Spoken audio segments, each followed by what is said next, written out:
Is there a difference between modern cover variant buyers and golden age collectors? Let's see if I'm crazy.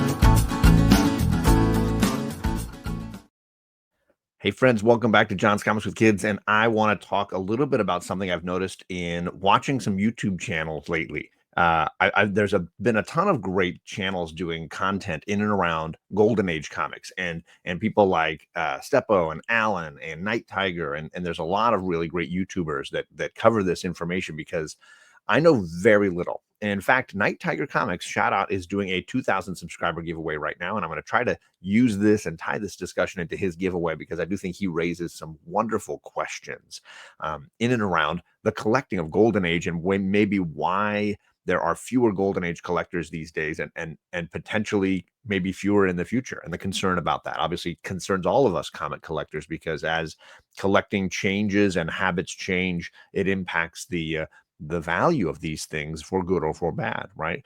And it got me thinking. I don't want to shout out any names or harm any people's views and channels, but I was in a few different chats and I heard some comments that stuck with me, and I've been trying to figure out how to articulate this.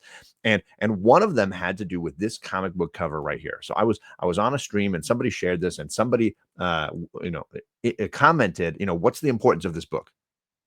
Is this book worth anything? Like, why is this book valuable? And they said, oh, it's just a really great cover.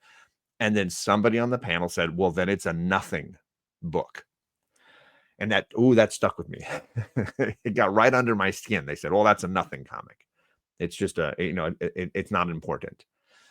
And then I immediately typed into the chat a comment that made this video possible. And the comment was, well, isn't that true of most Golden Age comics? If it's just an art piece, it's just the cover. Is it a nothing book? Now, have we decided that keys are all that matter? Right. So it got me thinking about, robot covers. So I wanted to share a robot. This is just an average general robot cover. This is Prize Comics number 4. And in a, lower mid grade might go for the same that a 9.8 of this book goes for. Now, this isn't a variant. This is the cover A, but it made me think, like, is there a difference between that person that's collecting modern comics in ultra high grade or that Golden Age collector getting things in sort of a mid grade, low grade? Is there a difference? Especially if these books are all slabbed, they're worth the same amount of money at the current price, right? And nobody's reading them. They're just cover buys because they love the cover artwork. Is there a difference? Now, I don't shame either group. Like if you collect what you want to collect, but in my mind, what bothered me is the people that are saying one of these things is good and one of these things is bad, and you should only do one of these things. That's what drives me crazy. Saying that the modern book is a nothing cover, but man, that Golden Age robot book, everybody needs it. That for me is hypocrisy, and that irked me. Hearing that comment has stuck with me. It's probably been a month and a half, so I need to go to therapy and just talk to somebody about this because it's been a while.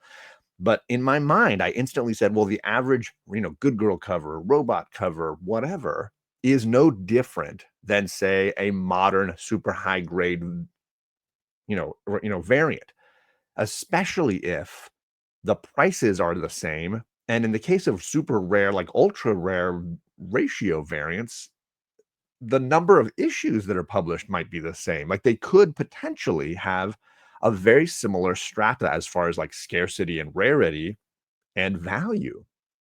So at what point are we just trying to poop on somebody else's way of collecting? Because that's what it became in my mind, is just saying this is right and this is wrong. And I instantly, that's a huge turnoff for me. Like it instantly makes me want to stop the video or comment, with a lot of exclamation marks in the chat. So it just got me thinking about these two things. So here's a couple others to compare. Obviously, these are more keys.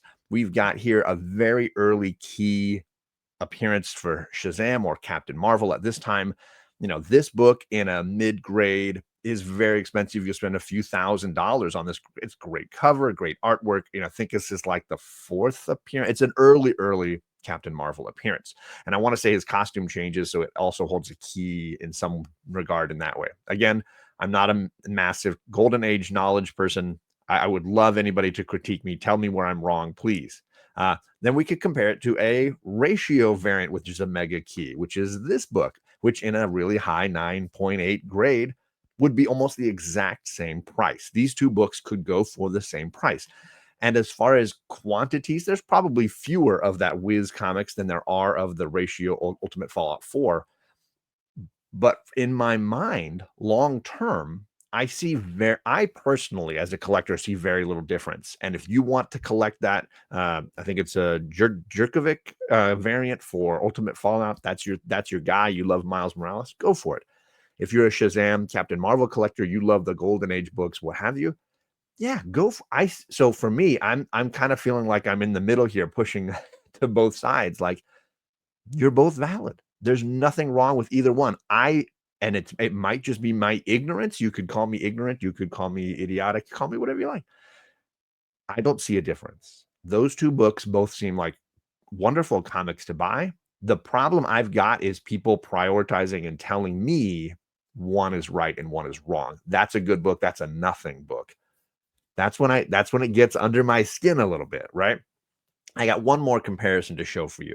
When it talks about those good girl covers, those robot covers, this one's got a little bit of both here. This is Startling Comics. This is a very popular comic because it's the design for the was it Future Guy, the robot from Future Guy, but also just it's an iconic cover, recognizable. You would see this and recognize it, but inversely, not like a key, right? It's the cover by. This is a cover by, beautiful artwork. And for the price, this is a similar expensive book. And in my mind, I see no difference, right? I see no difference. The grade might be higher because the Silver Surfer book would be more recent, but as far as the cost of the book, you could find comparable prices. Low mid grade of that Golden Age, higher grade, for that Silver Surfer, and the books that you're buying are cover buying. So maybe that's the umbrella that we're talking about here is cover buying. Is there a problem with it? Because I know we can, you know, I hear videos all the time where people are complaining, "Oh, stop cover buying those books. You're not even reading them."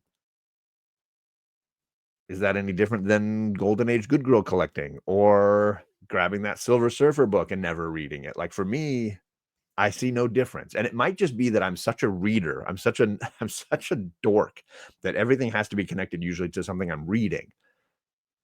That's the big disparity for me. And I wanted to mention this because one of the questions that Night Tiger wants me to answer, the first question he says is, why are you not collecting Golden Age? And I will say I've got two Golden Age books in my collection, so I'm not really going after them. There are some amazing pieces that I love, some artists that I love that eventually, maybe one day down the road. But the big hurdle for me is the reading. I'm never going to read these books, and the likelihood that I would enjoy the reading because it's very stilted. This is very aged material. The reading would be a challenge for me. I don't know that I would connect to the material as strongly as say copper, bronze, or modern reading. So because of that, I'm collecting the art, which is fine. That's why I pick up Nick Cardy Aquaman books. I pick up books for art all the time.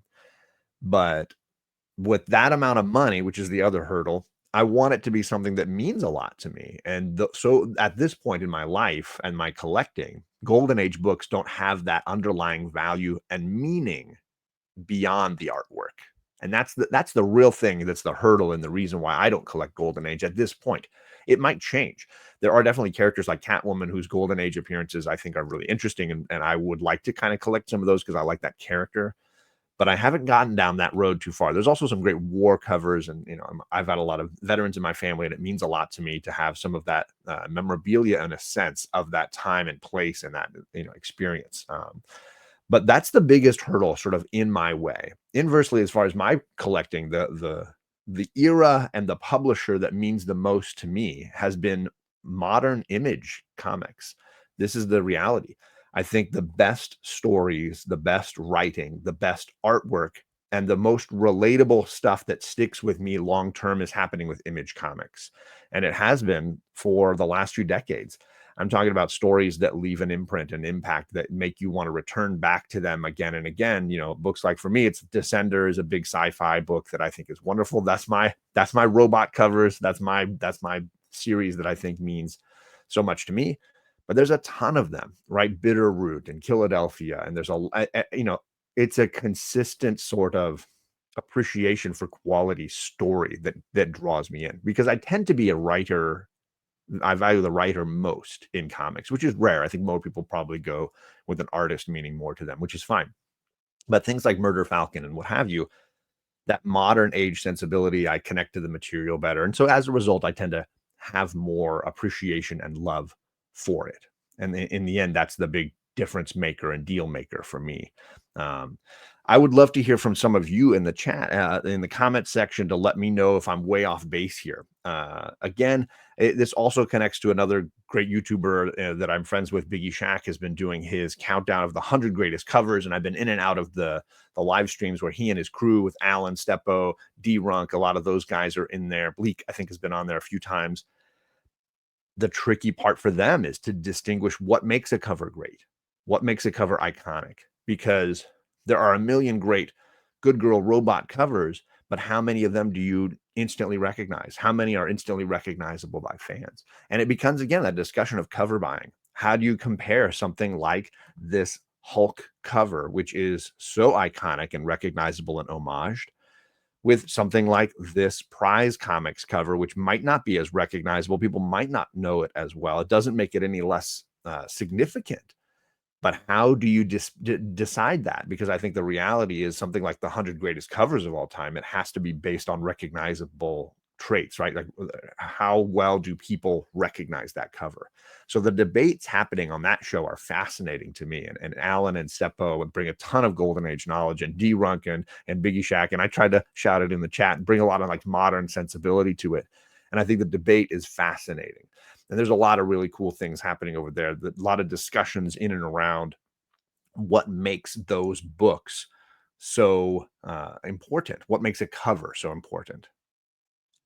Lastly, Night Tiger wanted me to show a book that's one of my favorites and might articulate why it is I love comics and what it is I love comics. And so I'm going to pick one that I don't show often enough. I got this from Karate Kevin's Superpower Review, but this is Batman Year One, which I own all the singles. I own several trades. I own an absolute edition. This is a signed Frank Miller version.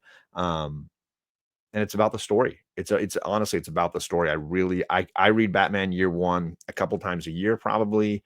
I feel like it means an absolute ton to me as a collector, as a fan of this, this medium. The Batman origin story is so well done. It's so clear and concise. It builds on everything we know about the character and then launches it into a sort of new era.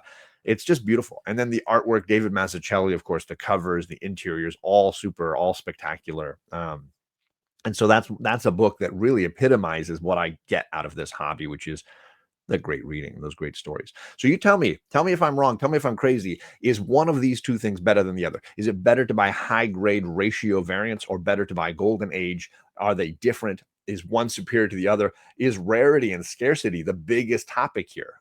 Oh, these are better. Maybe the Golden Age is better because there's just so few of them. Is that the defining characteristic? Will that mean it holds value longer versus a 9.8 of, that ultimate Fallout 4 ratio variant? You tell me, what are your thoughts? Where am I wrong? How crazy am I? But huge shout out to Night Tiger for a really interesting conversation and a great contest that's going on. You should check him out. His link is down below. I appreciate his enthusiasm, his knowledge. He is a really great resource in our community. But here are some other great ones. These are my channel members, people that are supporting me. I got two people now, Ariel Red, my friend Sarah, and Rob Boswell on the new Comic Book Day Coalition. So they're going to help me pick books to review each month. But I got all my New Mutants and my X-Men squad all helping me out, all supporting me. And they are eligible for the big giveaway at the end of each month. So if you want to join the channel, then you can be eligible for those things as well. Thanks, everybody, for coming by, and I will catch you all again soon.